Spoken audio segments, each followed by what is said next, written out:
오늘 우리가 읽은 룻기 1장 1절에서 5절 말씀을 살펴보면 룻기 전체의 배경과 등장인물을 알 수가 있습니다. 보통 옛날 이야기 그리고 소설 이런 이야기를 시작할 때는 반드시 공간적 배경 그리고 시간적 배경 등장인물에 대한 그런 소개나 암시가 먼저 깔려 있습니다. 우리 옛날 동화를 봐도 그렇죠. 옛날 옛적 한 어느 마을에 어떤 아이가 살았는데 그래서 시간이 나오고 공간적인 배경이 나오고 그 다음에 등장인물이 나옵니다.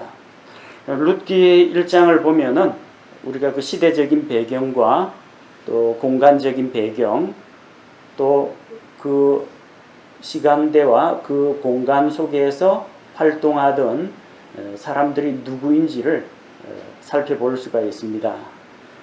시대적인 배경을 먼저 살펴보겠습니다. 1절에 나오죠. 재판관들이 다스리던 때에 재판관 이스라엘의 왕이 세워지기 이전에 한 지파나 혹은 몇 개의 지파를 묶어서 다스리던 재판관들 사사들의 시대를 이야기합니다. 사사들의 시대를 나타내는 대표적인 표현이 사사기 21장 25절에 나옵니다. 그때는 이스라엘에 왕이 없었으므로 사람마다 자기 눈에 옳은 것을 행하였더라. 우리가 지난번에 사사기 강해를 쭉 하면서 살펴본 바와 같이 그 시대는 왕이 없던 시대입니다. 또 절대 진리가 없고 사람들이 저마다 자기 기준을 가지고 살아가던 시대입니다. 사사들은 자기 지파나 혹은 몇 개의 지파를 맡아가지고 다스렸습니다. 평상시에는 시민행정관 역할을 하면서 백성들을 재판하는 일을 맡았고 전쟁이 일어나면은 전쟁 지도자가 되어서 선두에 나아가서 백성을 위해서 싸우는 일을 했습니다. 그 당시에는 통일된 왕국이 아니었기 때문에 지파들 사이에 서로 교류와 협력이 잘 일어나지 않았습니다. 심지어는 지파 간 분쟁, 전쟁이 일어날 때도 있었습니다. 그래서 에브라임 지파가 자기들의 이제 자존심을 내세워 가지고 다른 지파 사람들과 자주 부딪혔습니다. 길르앗 사람들 그들과도 부딪혔고 기드온과도 싸우려고 했는데 기드온이 온유한 태도로 그들을 대하자 분쟁이 더 이상 벌어지지 않았습니다. 베냐민 지파에서 동성애 사건이 일어난 이후에 이스라엘의 여러 지파들이 베냐민 지파에 그 벨리알의 아들들 사악한 자들을 내어달라고 하는데 베냐민 지파가 그 동성애자들을 옹호하고 보호하는 바람에 지파 간 전쟁이 일어나게 되었습니다. 그리고 이스라엘의 왕이 없었기 때문에 그 이스라엘 12지파의 힘을 하나로 모으지를 못했습니다. 그래서 바락이 가나안 왕 야빈의 군대, 시스라의 군대와 전쟁을 할 때에도 주변에 가까이 있는 지파들에서는 도와줬지만 또 어떤 지파는 자기들 스스로 내분에 빠져가지고 또 혹은 이웃 지파의 어려운 사정을 알고도 자기 지파와 관련이 없다고 생각하고 도와주러 오지 않은 지파들도 있었습니다. 길르앗 사람들이 암몬 자손의 공격을 받을 때에도 입다가 백성을 이끌고 나가서 싸우는데 요르단강 저편에 있는 이스라엘 다른 지파들이 건너와서 그들을 도와주질 않았습니다. 자, 그런 시대가 사사들이 다스리던 시대였습니다. 또 우리가 사사기 강해에서 살펴본 것처럼 재판관들이 다스리던 이런 시대는 이스라엘이 영적으로 침체되었던 시기입니다.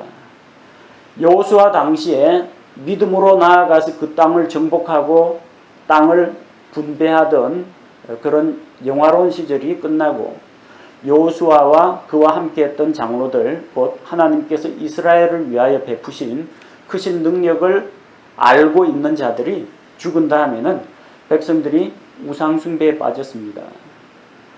무질서한 가운데 살았고 이방인들과 교류하는 가운데에서 그들의 사악한 풍습을 본받아서 행했습니다. 사람들은 하나님의 말씀을 절대 기준으로 삼지 않았습니다. 판단 기준은 뭐냐? 자기 기준입니다. 내가 보기에 좋으면은 다 선이라고 생각했습니다. 그게 일부 다처 제도일 수도 있고, 혹은 동성애 같은 것도 자기에게 쾌락을 주고 자기에게 이롭다고 생각하면 옳다고 생각했습니다. 심지어 하나님을 대적하고 우상을 만들면서도 그 우상이 자기에게 복을 준다고 믿는 사람들은 그게 옳다고 믿었습니다.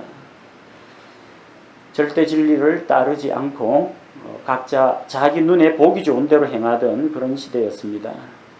그러다 보니까 사람들이 죄를 짓고, 죄를 지으면 거룩하신 하나님께서 죄 지은 자들을 채찍질 하시고 심판하십니다. 그래서 이방인들의 압제를 받으면 그제서야 뉘우치고 하나님 앞에 도움을 청합니다. 하나님께서 은혜를 베푸셔서 사사를 세워주시고 대적들의 손에서 그들을 구출해 주시면 또 한동안 평화의 시기를 누립니다. 그러다가 마음이 해이해져 가지고 또다시 죄를 짓는 이런 일들이 계속 반복되었습니다. 온갖 하나님 앞에서 부끄럽고 또 수치스러운 그런 죄들을 짓고도 사람들이 거기에 대해서 하나님 앞에서 회개할 줄 모르고 오로지 자기들의 육신의 정욕을 따라서 살아가던 그런 시대였습니다. 룻기의 배경이 되는 그 시대가 바로 사사들이 다스리던 시대입니다. 구체적으로 어느 사사가 다스리던 시대인지는 성경에 명시되어 있지는 않습니다. 그런 암울한 시대에 정말 이스라엘 백성에게 또 이방인들에게 빛과 희망을 던져주는 책이 바로 룻기입니다. 왕들이 아직 나타나기 이전 재판관들이 다스리던 시대에 이 땅에 오시는 왕을 기다리며 그 왕이 오시는 길을 예비하는 그 과정이 룻기에 기록되어 있습니다. 이것이 룻기가 담고 있는 시대적인 배경입니다. 장소적인 배경, 공간적인 배경은 어디냐? 우리 본문에 나오는 것처럼 베들레헴 유다입니다. 베들레헴 유다. 자, 베들레헴은 여러분 성경에 자주 나오기 때문에 아마 어디쯤인지 기억하실 겁니다. 예루살렘에서 조금 남쪽으로 떨어진 곳입니다. 자, 베들레헴이라는 말의 뜻은 원래 벳레헴입니다. 벳이라는 말은 집이라는 뜻입니다. 그래서 벳엘 하면은 하나님의 집이라는 뜻이고요. 벳레헴, 레헴은 빵이라는 뜻입니다. 그 벳레헴, 빵집이라는 뜻입니다. 왜 빵집이라고 불렸느냐? 베들레헴이 땅이 아주 기름지고 곡식 농사가 잘 되는 곡창지대입니다. 그래서 식량이 풍부하기 때문에 거기에서는 백성들을 만족시켜줄 빵이 나오는 곳이다 해서 이제 빵집이라는 이름이 붙었습니다. 이 베들레헴에서 누가 태어났어요? 예수님께서 나셨습니다. 예수님이 베들레헴 구유에서 누워 계셨는데 바로 그 베들레헴이 생명의 빵이신 예수님, 하늘로부터 내려오신 빵이신 예수님이 나신 곳입니다. 이 베들레헴은 이스라엘 12지파 가운데 유다 지파에게 속한 땅입니다. 그래서 베들레헴, 혹시 또 다른 데서 베들레헴이라는 이름을 쓸 수도 있기 때문에 베들레헴 유다, 유대 땅 베들레헴이라는 겁니다. 구분하기 위해서 베들레헴 유다라고 합니다. 유다라는 이름은, 유다는 야곱의 12아들 가운데 넷째 아들입니다. 르벤, 시므온, 레위, 유다. 레아가 낳은 아들 유다는 그 이름의 뜻이 창세기 29장 35절에 나오는 것처럼 찬양이라는 뜻입니다. 레아가 남편으로부터 그렇게 사랑을 받지 못했는데 하나님께서 그녀를 긍휼히 여기시고 내리달아 네 아들을 레아에게 주셨습니다. 그래서 이제는 넷째 아들까지 낳고 이제는 내가 주님을 찬양하리라. 그래서 유다는 찬양이라는 뜻입니다. 자, 베들레헴 유다는 어떤 곳이냐? 하나님께서 공급해 주시는 빵이 있는 곳입니다. 또 하나님께 드리는 찬양이 있는 곳입니다. 참 좋은 곳입니다. 성경 역사상 이 베들레헴에는 여러 인물들이 관련되어 있습니다. 이 베들레헴이 창세기 35장 19절에서는 조금 가슴 아픈 이야기이긴 합니다만 야곱이 사랑하던 아내 라헬이 죽어서 길가에 묻혔던 곳이 베들레헴입니다. 라헬의 죽음에 에브랏 곧 베들레헴으로 가는 길에 묻혔고 이 야곱과 라헬, 야곱에게 4명의 아내가 있었지만 야곱이 마음속으로 가장 사랑한 아내, 처음부터 결혼하기로 마음먹고 관심을 두고 있던 그 아내는 라헬이었습니다. 그 라헬이 묻힌 곳입니다. 그래서 야곱과 라헬의 그런 사랑의 배경, 물론 그 육체의 죽음으로 두 사람이 헤어지긴 했지만 정말 야곱이 라헬을 기억하고 있는 그곳이 베들레헴입니다. 또 베들레헴은 다윗의 고향입니다. 사무엘상 17장 12절에 보면은 다윗은 베들레헴 유다의 그 에브라 사람 곧 이세라 하는 자의 아들이었다고 합니다. 다윗이 태어나서 어릴 때 양을 치면서 자라난 고향이 베들레헴입니다. 그래서 다윗의 동네, 다윗의 도시 그렇게 불립니다. 또 미가 대언자는 바로 이 에브라다 그 베들레헴에서 메시아가 태어나실 것을 예언을 했습니다. 미가 5장 2절 말씀을 보니까 그러나 너 베들레헴 에브라다야 내가 유다의 수천 가운데서 작을지라도 이스라엘에서 치리자가 될 자가 내게로 나아오리라. 그의 나아감은 옛적부터 있었으며 영원부터 있었느니라. 베들레헴 에브라다는 유다에 있는 여러 도시들 가운데 그렇게 크지 않은 농촌입니다. 작지만 이스라엘을 다스릴 치리자가 될 자가 그 베들레헴에서 내게로 하나님께로 나온다고 했습니다. 메시아는 하나님의 아들로서 그리스도께서는 영원 전부터 하나님과 함께 계셨습니다. 그런데 그 메시아가 베들레헴에서 하나님께로 나온다고 했습니다. 그럼 뭘 말합니까?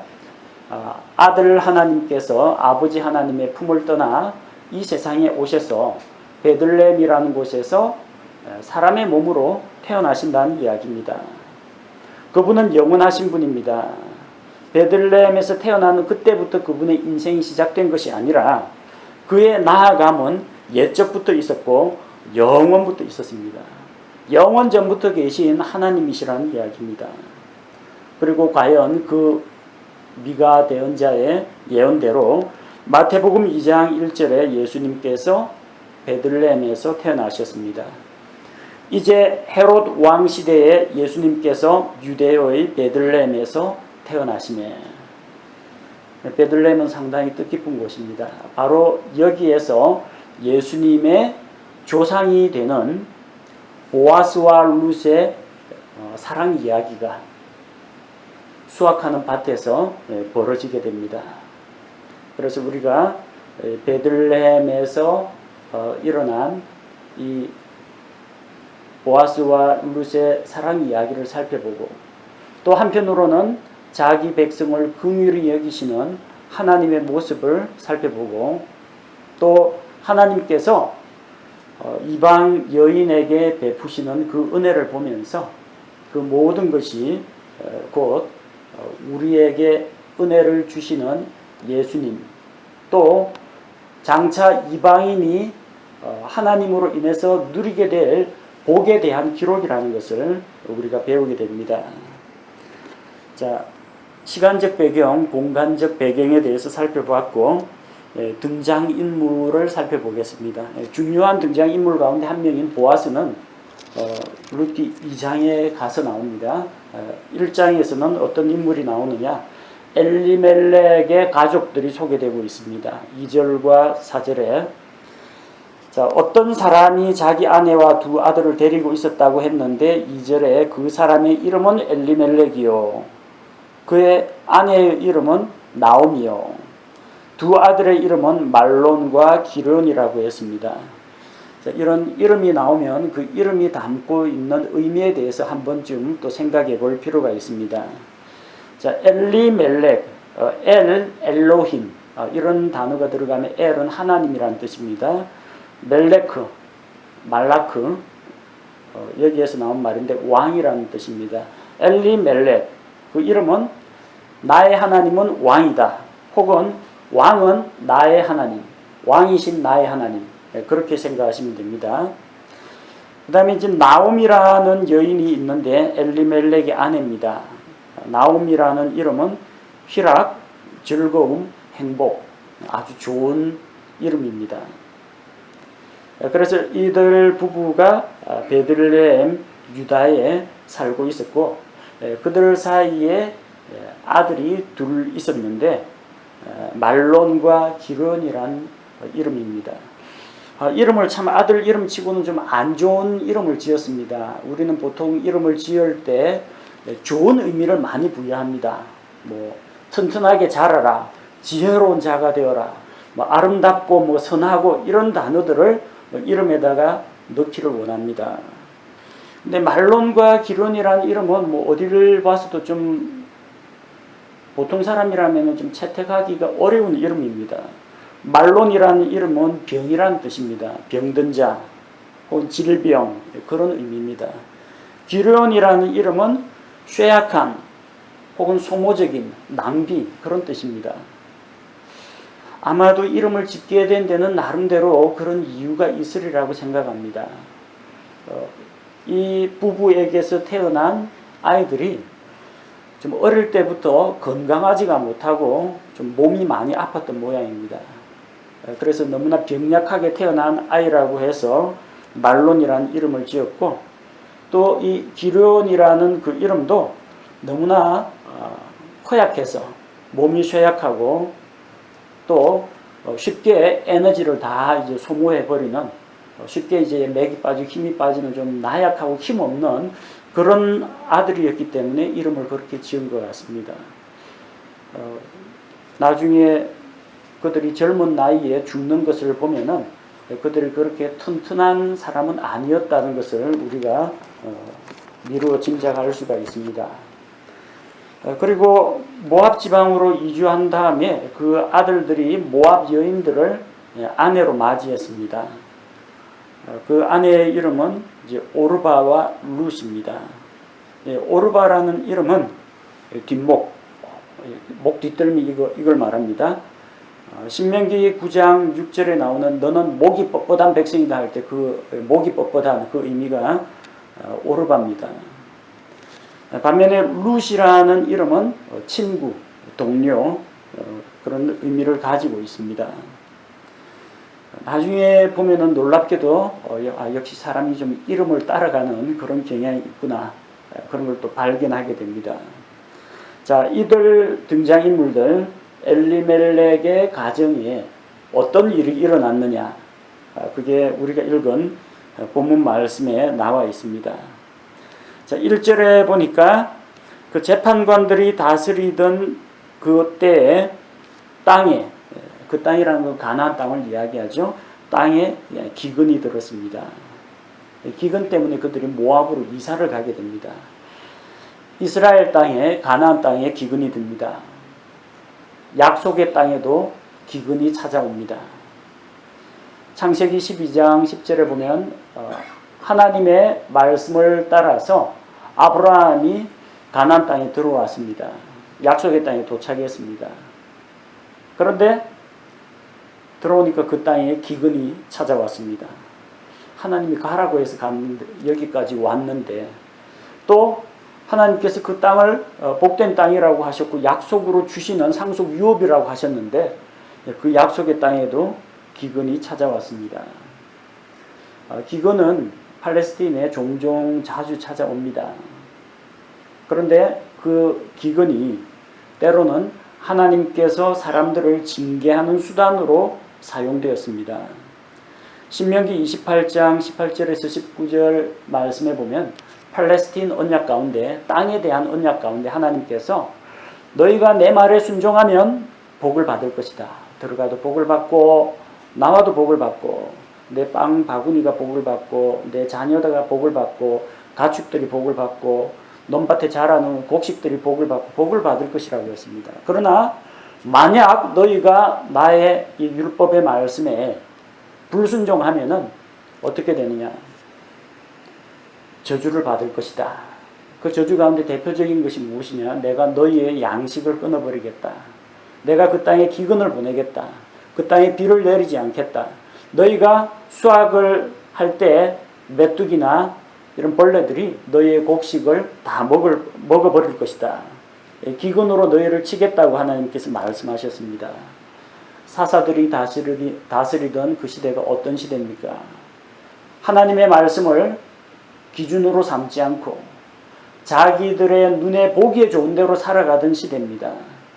그래서 하나님께서는 그들의 죄에 대한 그런 심판으로 기근을 보내신 것입니다. 기근을 만나자 엘리멜렉 일가족은 베들레헴 유다를 떠나서 모압으로 이사를 갔습니다. 이것은 마치 가나안 땅에 도착한 아브라함이 기근을 만나자 남쪽으로 내려가다가 마침내는 어디까지 갔어요? 이집트까지 내려갔습니다. 왜? 이집트는 나일강이 주기적으로 범람을 하기 때문에 이 수자원이 확보가 됩니다. 농사를 지을 수가 있습니다. 이 비가 오는 시기가 꼭 일정하고 그다음 주기적으로 이 나일 강물이 넘쳐나기 때문에 농사 짓기에 아주 좋습니다. 그래서 기근을 피하기 위해서 아브라함은 이집트로 내려갔습니다. 물론 내려갔다가 거기서 하마터면 자기 아내를 빼앗길 뻔하게 되죠. 하나님께서 자기 백성을 먹이신다면 그 땅에 머물러 있어야 했습니다. 하나님께서 갈대아 우르를 떠나서 가나안 땅에 오게 하셨다면 그가 먹고 사는 문제는 하나님께서 책임을 지실 것이라는 것을 믿어야 했습니다. 그러나 믿음의 조상 아브라함조차도 기근 앞에서는 이런 나약한 모습을 보였습니다. 엘리멜렉 일가족 역시 마찬가지입니다. 엘리멜렉 그 집의 가장입니다. 엘리멜렉의 이름이 무슨 뜻입니까? 하나님은 나의 왕이시니. 하나님이 왕이십니다. 그럼 자기는 백성이에요. 자기가 잘되고 못되고는 왕이신 하나님께 달려 있습니다. 자, 그러면은 어디에다 손을 벌려야 됩니까? 하나님 도와주십시오. 하나님께 기도하고 손 벌려야 됩니다. 저기 이웃나라의 모압에 가서 손을 벌릴 게 아니라 하나님께 도움을 요청해야 됩니다.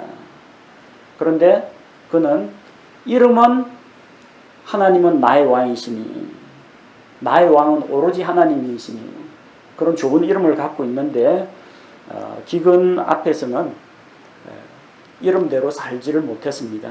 이름값을 못했습니다.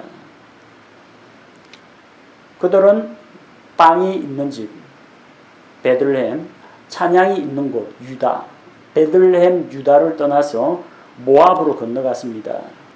모압은 요르단강 동편에 있는 땅입니다. 그쪽은 이 요르단강 서쪽에 비해 가지고 강수량이 아주 규칙적이고 일정합니다. 그리고 넓은 풀밭이 펼쳐져 있는 곳입니다. 목축하기 좋은 곳이에요. 양이나 소가 풀을 뜯기 좋은 곳입니다. 그러면은 풀만 잘 자라겠습니까?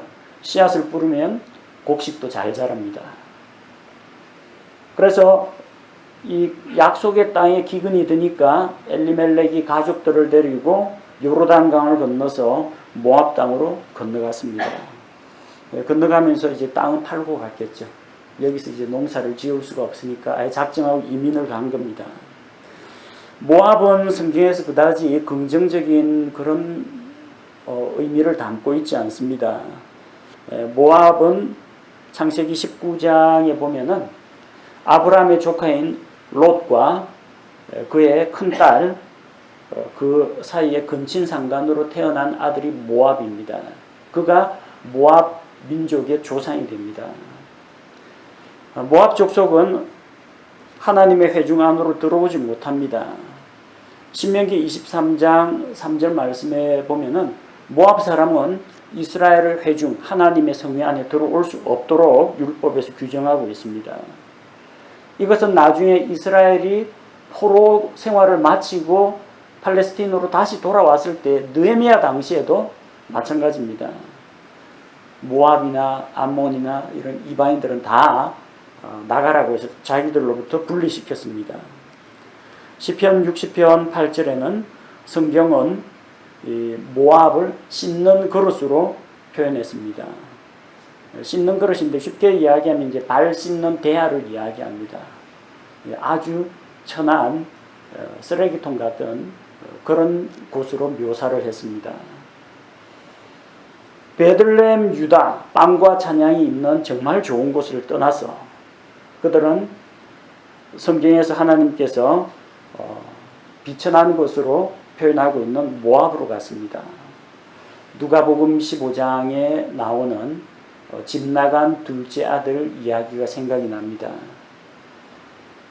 둘째 아들은 양식이 풍족한 아버지의 집에서 그냥 있으면 거기서 혜택 누리면서 잘 사는데 자기 힘으로 살아보겠다고 아버지가 아직 죽지도 않았는데 자기한테 돌아올 상속 유산을 내어달라고 해서 그것을 팔아서 돈을 모아가지고 먼 나라로 갔습니다. 마치 엘리멜렉이 약속의 땅에서 상속 유산을 팔아가지고 모압으로 건너간 것하고 똑같습니다. 아버지의 집에 아버지의 보호와 사랑을 받으며 지내야 할 아들이 이방 땅에 갔다가 재산 다 탕진하고 돼지 우리를 기웃거리면서 돼지 먹이통에서 먹이 뺏어 먹으려고 노래 보고 있습니다. 얼마나 안타까운 현실입니까? 베들레헴 유다 복된 땅을 떠나가지고 그 발 씻는 대야와 같은 비천한 모압에다가 손을 벌리고 있는 엘리멜렉 일가족입니다. 아버지의 품을 떠난 탕자가 형통하지 못했던 것처럼 엘리멜렉 일가도 형통하지 못했습니다. 2절 말씀에 보니까 그들은 모압 지방에 들어가 거기에 계속해서 머물렀는데 계속해서 언제까지? 죽을 때까지. 엘리멜렉 죽을 때까지. 말론과 기론 죽을 때까지 계속해서 머물렀습니다. 아마도 기근이 10년간 계속되지는 않았을 겁니다. 그 땅에 거한 지 10년쯤 거하였을 때 이 남편 죽고 아들 다 죽고 이제 나오미가 돌아오려고 하거든요. 10년 내내 베들레헴에 기근이 있지는 않았을 겁니다. 생각해 보십시오. 근동 지방에 큰 기근이 찾아온 적이 있습니다. 창세기에 보면은 이집트에 7년 풍년 뒤에 7년 기근이 찾아왔습니다. 7년 동안 곡식을 많이 모아 놓았는데도 풍족하게 풍년을 경험했는데도 기근이 7년 찾아오니까 사람들이 다 죽어나갑니다. 곡식을 사러 요셉에게 손을 벌리고 있는 돈 털고 가축 바치고 심지어는 땅을 팔아서 곡식을 삽니다. 만약에 가나안 땅에 10년 기근 오면요, 가나안 땅에 있는 사람들 살아남을 사람이 없습니다. 엘리야 때에 3년 반 동안 비가 안 오고 기근이 찾아왔습니다. 그것만 가지고도 이스라엘이 허덕허덕 했는데 10년 동안 기근이 찾아오면 살아있을 사람이 없습니다. 기근이 오긴 왔지만 10년간 계속되지는 않았을 겁니다. 다시 농사를 짓고 수확하는 일이 일어났을 겁니다. 그러면 10년 정도면은 10년 지나기 전에 한 2, 3년 지나가지고 베들레헴 유다 어떻게 되냐 궁금하지도 않았을까요? 친척들도 있을 텐데 그 땅에 곡식이 있는지 우리가 팔아버린 땅은 어떻게 농사가 잘 되고 있는지 한 번쯤은 찾아갔어야 하는데 그들은 돌아오지 않았습니다. 기근을 피해가지고 모압으로 간 거 아닙니까? 그럼 기근이 끝났으면 돌아와야 될 거 아닙니까? 안 돌아왔어요. 돌아오지 않으면 하나님의 징계의 회초리를 맞습니다. 맞고 돌아옵니다. 맞기 전에 돌아오는 것이 낫고 아예 집 나가지 않는 게 가장 좋은 겁니다. 모압 땅에서 그들은 하나님의 징계를 경험합니다. 3절에 보니까 거기에 거하던 중에 나오미의 남편 엘리멜렉이 죽었습니다. 엘리멜렉은 기근을 피해서 그래도 살아보겠다고 모압으로 갔습니다. 근데 모압에서 죽음을 맞이했습니다. 얼마나 안타까운 일입니까? 한국에서 직장 구하기도 힘들고 여러 가지로 어렵고 그래서 기회의 땅이라고 해서 캐나다나 미국에 갔는데 열심히 일해서 돈 모으고 있는데 느닷없이 그냥 뭐 강도를 만나가지고 총기 사고 혹은 교통사고로 죽어버리면 그거 얼마나 허망합니까? 살겠다고 발버둥 쳐가지고 약속했던 기회의 땅 그곳으로 건너갔는데 죽으면은 얼마나 허탈하겠습니까? 엘리멜렉은 모압으로 건너간 지 얼마 후에 죽었습니다. 죽음은 하나님께서 내리시는 최고의 징계 가운데 한 가지입니다. 한 1, 2년 살다가 어느 정도 좀 이제 생활 여력이 되고 가나안 땅에도 다시 풍년이 찾아오고 하면은 빨리 좀 돌아왔어야 했습니다. 안 돌아오니까 마지막 징계는 죽음입니다. 그 모압에서 볼 게 뭐 있습니까? 모압의 우상숭배에다가 이상한 풍습들과 부도덕한 일들만 보는데 그 땅에서 계속 살게 하면은 이 엘리멜렉 일가는 갈수록 물이 들고 오염될 수밖에 없습니다. 그럴 바에는 빨리 죽여가지고 조상들의 품으로 데려가는 게 제일 낫습니다.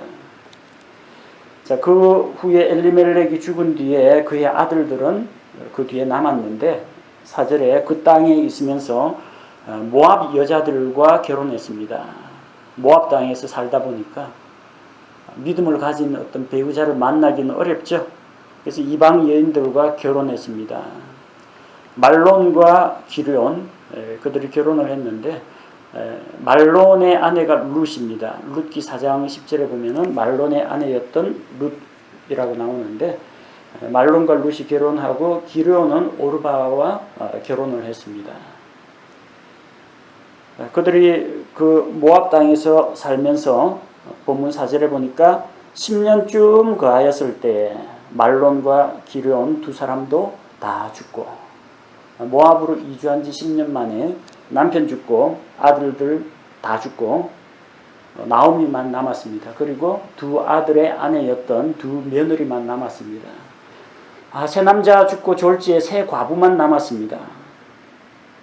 더 행복한 삶을 찾기 위해서 양식을 구하기 위해서 좀 더 잘 살아보겠다고 선택하고 결단한 그 결론이 모압으로 이사가는 거였는데 그들에게는 남은 것이 없었습니다. 소망이 없었습니다. 하나님을 떠난 인생의 결과가 바로 이와 같다는 것을 우리가 기억해야 합니다. 우리 인생 가운데도 기근이 찾아옵니다. 언제나 날마다 형통하지는 않습니다. 건강한 사람도 어떤 때는 병이 들 수도 있고 때로는 직장에 문제가 생길 수도 있고 말 잘 듣던 자녀가 말썽을 피울 때도 있습니다. 그래도 우리는 하나님의 약속을 붙잡고 소망을 붙잡고 살아야 합니다. 만약 그런 환난이나 시험이나 어려움 때문에 내가 가지고 있던 신앙을 포기하거나 세상으로 돌아가 버린다면 어떤 일이 일어납니까? 아버지의 집을 떠났을 때 일시적으로는 잘 되는 것처럼 보이지만 얼마 지나지 않아서 고난과 징계가 뒤따르게 됩니다. 일시적으로 침체에 빠질 수는 있습니다. 일시적으로 세상으로 눈을 돌리거나 발길을 돌릴 수는 있습니다.